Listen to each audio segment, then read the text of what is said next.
Olá, hoje é quarta-feira, 7 de outubro de 2020. Então, eu quero dedicar este vídeo a Nazaré Vieira, que completou 85 anos lá na cidade de Souza. Ela é irmã de Constantino, o primeiro trompete da banda de música e da orquestra de frevo de Viraúna. O segundo trompete era meu pai, Zé de Anchieta Pinto. Todos os irmãos já morreram, inclusive o Constantino, mas ela está lá viva, comemorando, e eu mando aqui o meu beijo para ela. Beijão, Nazaré, fã de poesia, de literatura, pessoa de muito bom gosto literário.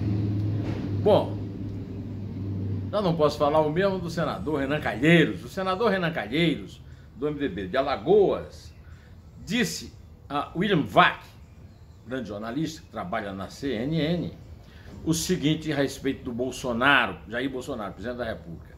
Ele já encadeou várias medidas, desde o COAF, a questão da Receita, a nomeação do Aras, a demissão de Moro, agora a nomeação do Cássio.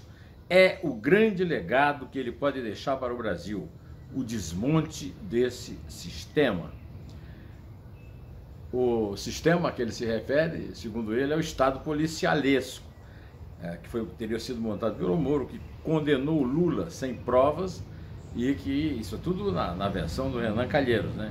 E que agora está sendo desmontado pelo Bolsonaro. Então, uma testemunha mais imparcial, ou melhor, parcial até do outro lado, do que essa a respeito do desmonte da Lava Jato pelo Jair Bolsonaro, não poderia haver. O repórter William Vac perguntou: o senhor está constatando que Jair Bolsonaro é hoje o principal adversário da Lava Jato?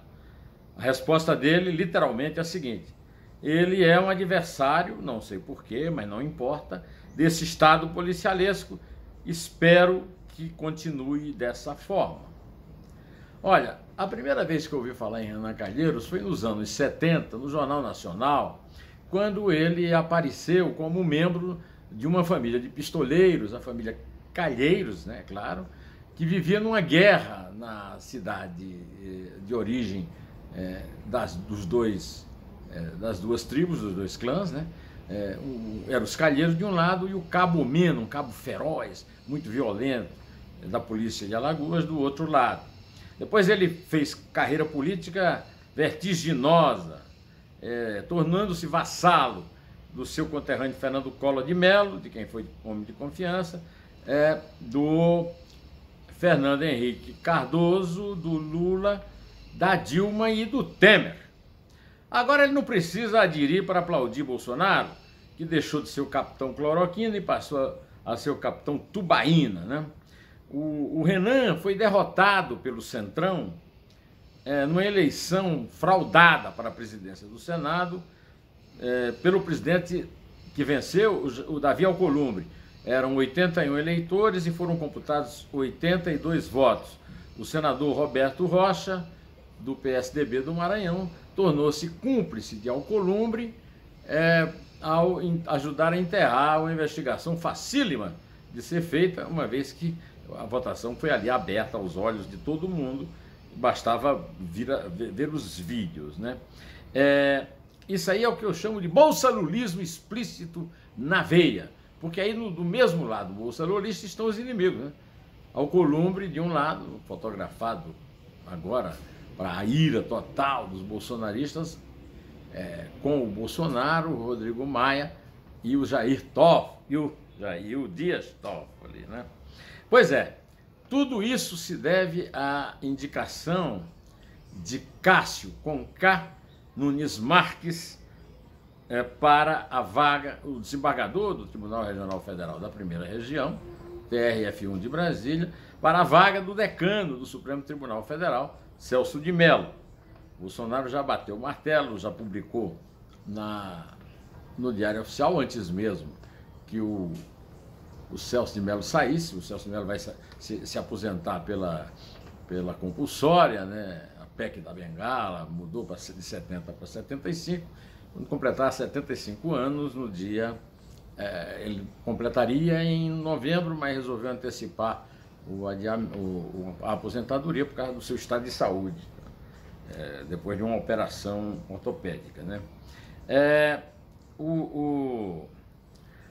Sabe-se agora, né, graças a uma notícia já comum aí, ninguém está negando a própria notícia, de que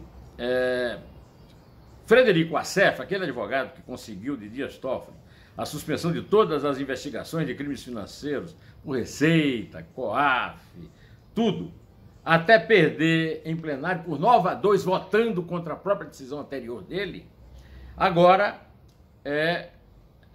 apresentou Cássio Marques a Bolsonaro ao lado de Flávio Bolsonaro e com o aval reconhecido publicamente do presidente da Ordem dos Advogados do Brasil, Felipe Santa Cruz. Flávio, o Assef e Santa Cruz protagonizam inquéritos, num caso da Lava Jato, no outro caso do Ministério Público do Estado do Rio, pelo crime de desvio de dinheiro público para contas particulares. Teoricamente, de assessores como Fabrício Queiroz e a mulher dele, Márcia Aguiar. Na prática, sabe-se que o destino final desses depósitos seria a família Bolsonaro, né? Por aí você já sabe qual é a razão da luta que o Bolsonaro está travando para conseguir uma vitória na sabatina, que ele, felizmente, por uma decisão correta e sábia, a senadora Simone Tebet está adiando para depois da aposentadoria consagrada. Mas os senadores estão todos encantados com a figura brasiliense desse piauiense, né? Ele é a própria tradução nascida no Piauí do espírito de Brasília, confirmando que o Bolsonaro traiu mais essa bandeira de campanha do menos Brasília e mais Brasil, era só marketing mentiroso. Pois bem, ainda nesse campo aí da justiça, eu quero também contar para vocês que em depoimento a Polícia Federal, na semana passada, mas que só foi revelada agora pela Folha de São Paulo, o deputado Alexandre Frota acusou Eduardo Bolsonaro e Carlos Bolsonaro de envolvimento direto na disseminação de fake news através de mensagens disparadas do chamado Gabinete do Crime.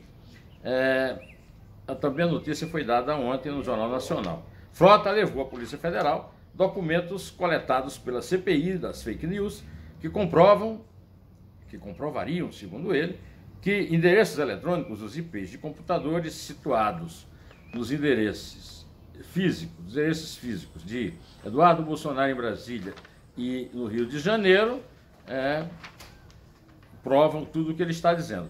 Aliás, a Polícia Federal, agindo rapidamente, já pediu à CPI das fake news acesso aos dados que, segundo Alexandre Frota, ligam Eduardo Bolsonaro a postagens caluniosas nas redes sociais. A Folha de São Paulo disse que a PF quer principalmente confirmar o vínculo dos IPs com Eduardo. A coisa está ficando bastante... digamos que a batata está assando, né? Lá para os lados do Palácio da Alvorada. Uma outra notícia do dia é bastante explícita. O programa Renda Cidadã, Renda Brasil, o Bolsa Família do Bolsonaro, incrementado, anabolizado, foi congelado e deve ressuscitar entre o fim de 2021 e o início de 2022, quando o Bolsonaro vai concorrer à reeleição à presidência da República pelo voto direto. Está pretendendo chegar pelo menos ao segundo turno, de preferência contra o PT e o Lula, que eu acho difícil dele. É mais fácil ele chegar ao segundo turno do que ele conseguir que Lula chegue. De qualquer maneira, vamos ver, né? Vamos esperar.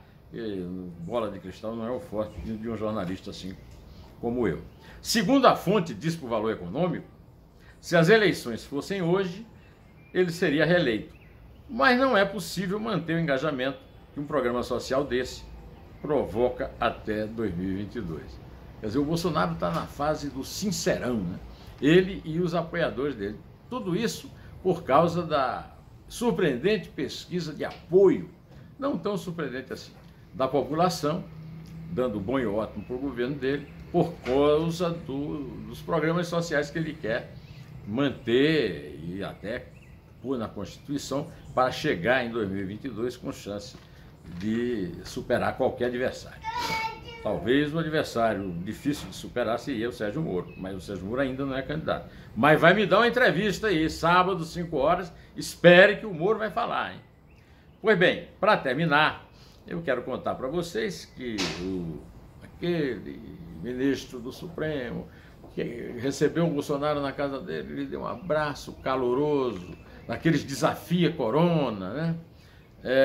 O Dias Toffoli, mandou soltar 5 investigados na Operação SOS por corrupção e desvios em contratos na saúde do estado do Pará.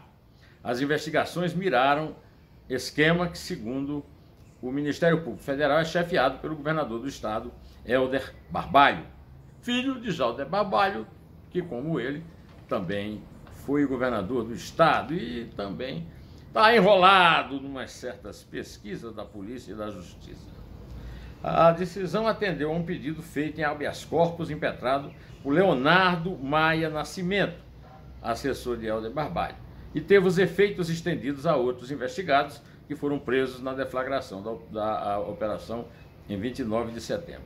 Estão soltos o ex-secretário da Casa Civil Parsifal Fontes, o secretário de Transportes Antônio de Pádua Andrade, o ex-secretário Peter Cassol Silveira e Nicolas Sontaques Moraes, apontado como o principal operador do esquema.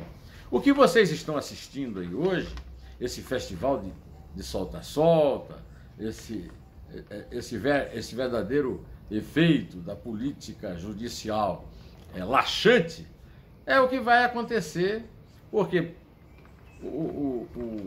o Senado não vai prestar atenção na história da mentira que o Cássio Marques conta em seu currículo sobre um doutorado em Messina, na Itália, que não tem doutorado, pelo menos negou agora, e um pós-doutorado que não passou de uma semana de... Não tinha nem aula, uma semana ali, não teve tese, não teve orientador, na Universidade Espanhola de La Coruña. O antagonista publicou uma nota muito interessante sobre os números de artigos jurídicos publicados pelos atuais ministros do Supremo. Todos têm, a não ser o Toffoli, que tem 16, todos têm mais de 100, porque não é obrigatório, eles não são membros de uma confraria acadêmica, mas o Supremo exige 2 coisas. Primeiro, notório saber jurídico. A forma de conferir o notório saber jurídico é na carreira de advogado num cargo. Quer dizer, um título de doutor, né, PhD, PhD, seria realmente uma boa consagração do doutor Cássio com K. Mas não é o caso, conforme está sendo comprovado. Ele está sendo submetido ao chamado efeito Decotelli. Carlos Alberto Decotelli foi 5 dias ministro da Educação porque inventou um currículo Lattes que não correspondia à realidade, simplesmente adulterando esse documento oficial. Não é o caso dele, que ele não tem nem currículo Lattes, ele tem. De qualquer maneira, não vai ser o efeito Decotelli que vai tirar dele a missão que ele tem de repetir, como disse o Renan Calheiros, Augusto Aras e Dias Toffoli, Gilmar Mendes, Ricardo Lewandowski no Supremo, o André Mendonça no Ministério da Justiça, José Levi na Advocacia Geral da União, etc, etc, etc. É a picaretagem assumindo o comando de todos os poderes da República no Brasil. É isso aí. Direto ao assunto. Em té, e só a verdade nos salvará.